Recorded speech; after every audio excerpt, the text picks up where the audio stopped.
Hello बच्चों, let's read the question. Third ionization energy is minimum for option A nitrogen, option B oxygen, option C phosphorus and option D sulphur. So question में क्या बोला है कि इन element में से किसका जो थर्ड आयोनाइजेशन एनर्जी है वो सबसे कम होगा. तो पहले हम देखते हैं आयोनाइजेशन एनर्जी होता क्या है.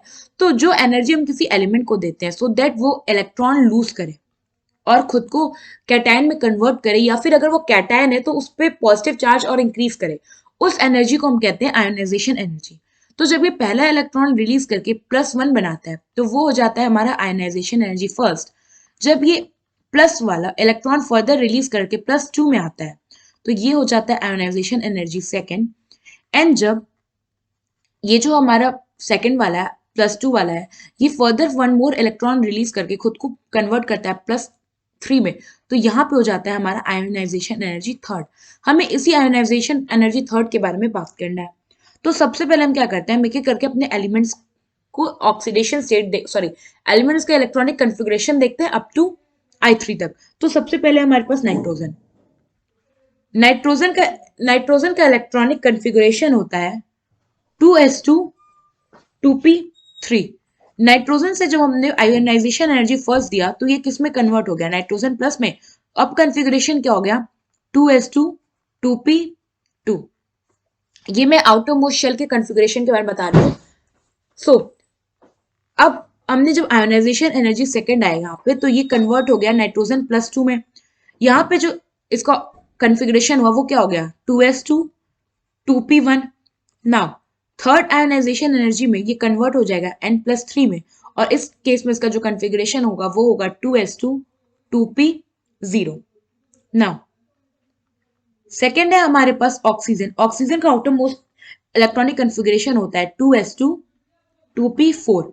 फर्स्ट आयोनाइजेशन एनर्जी में ये कन्वर्ट होगा O+ में और ऑक्सीडेशन स्टेट होगा इसका 2s2 2p3.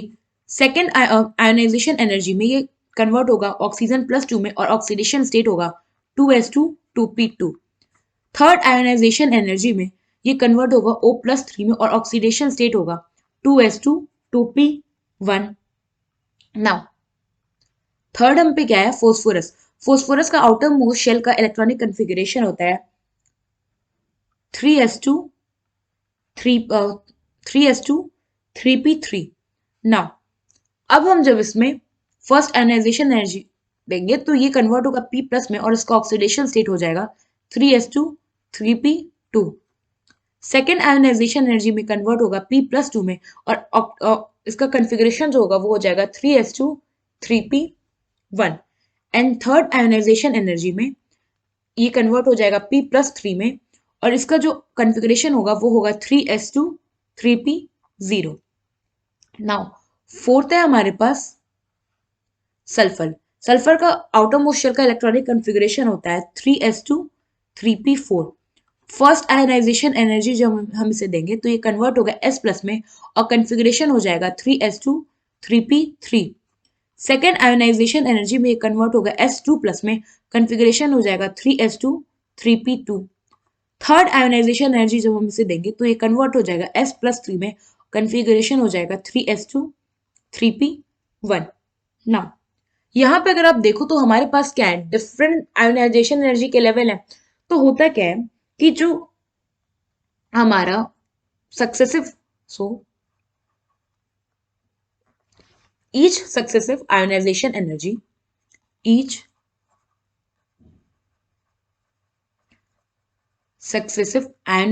energy is always greater than previous ionization energy. Now अब अगर आप देखो हमारे आउटर मोस्ट शेल में कौन एलिमेंट्स में कितने इलेक्ट्रॉन है, तो जो हमारा नाइट्रोजन है आफ्टर थर्ड आयोनाइजेशन एनर्जी इस पे टोटल कितने इलेक्ट्रॉन बचे, 2 इलेक्ट्रॉन. और इसका जो p वाला ऑर्बिटल है ये क्या होगा, p वाला जो सबशेल है वो कंप्लीटली एम्प्टी हो गया. नाउ उसके बाद बचा हमारा ऑक्सीजन जिसमें ऑलरेडी क्या है 2s2 और 2p है. तो नाइट्रोजन क्या है, अगर ये क्या करेगा, फर्दर इलेक्ट्रॉन लूज करने के लिए ये अब एक फुली फिल्ड ऑर्बिट सेल में से जो हमारा एस सबशेल का ऑर्बिटल है वो कंप्लीटली फिल्ड है। अगर आप उसमें इलेक्ट्रॉन को रिमूव करना चाहोगे तो आपको ज्यादा एनर्जी देना पड़ेगा। वहीं अगर हम बात करें सेकंड वाले की, ऑक्सीजन जब +3 में होता है तो ये क्या है, पी सबशेल के ऑर्बिटल में एक ही इलेक्ट्रॉन है। अब एक इलेक्ट्रॉन है तो थोड़ा सा आयनाइजेशन एनर्जी देंगे, बाकी कंपैरिजन में तो वो निकल जाएगा। अगर फोस्फोरस की बात करें तो यहाँ भी क्या है, 3s2 है, और सल्फर में क्या है, 3p1 है। तो ये वाला और ये वाला, सल्फर +3 ऑक्सीजन +3 वाला जो होगा, इसमें तो क्या होगा, आपको कंपैरेटिवली इन सब से ज्यादा कम एनर्जी देना पड़ेगा। क्यों? क्योंकि इसमें क्या है, पी ऑर्बिटल में ही है ना, और वो भी एक एक इलेक्ट्रॉन है। अगर हम बात बात करें अब n+3 की और p+3 की, तो इसमें फोस्फोरस जो है 3s2 में है और नाइट्रोजन जो है 2s2 में है। तो अगर ये देखो, जो नाइट्रोजन है, नाइट्रोजन इसके बाद है हमारा फोस्फोरस। तो नाइट्रोजन का कौन सा सबशेल इन्वॉल्व हो रहा है, 2s सबशेल, और फोस्फोरस का कौन इन्वॉल्व हो रहा है, 3s सबशेल। सो यहाँ पे अगर आप देखोगे तो आयनाइजेशन एनर्जी में क्या होता है, हम एनर्जी प्रोवाइड करते हैं ताकि वो इलेक्ट्रॉन को इजिली रिमूव कर दें। अब 3s वाला क्या होगा, न्यूक्लियस से ज्यादा डिस्टेंस पे होगा, तो वो क्या करेगा, न्यूक्लियस उस पर कम फोर्स लगाएगा, सो वो इजी इलेक्ट्रॉन को लूज कर देगा। इसलिए हमारा जो सबसे मिनिमम थर्ड आयनाइजेशन एनर्जी होगा वो होगा फोस्फोरस का। सो यहाँ पे हमारा ऑप्शन सी जो है वो करेक्ट ऑप्शन हो जाएगा। आई होप आपको एक क्वेश्चन समझ में आया होगा। Thank you.